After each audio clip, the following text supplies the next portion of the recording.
እንግዲህ የእናት የተከትሎ አይመጣ ጠጁን በሬዲዮ ክፈትና ጠጣ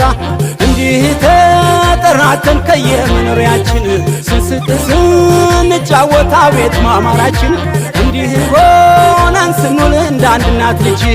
መከራም ይረሳል እንኳን ጠላ ጠጅ ስንጨፍር እንደየባህላችን ማማራችን ውበታችን አንተኛ ፋሲካ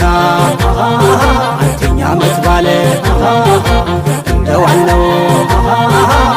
ሆነ ዋለ ዋለ ዋለ ዋለ ዋለ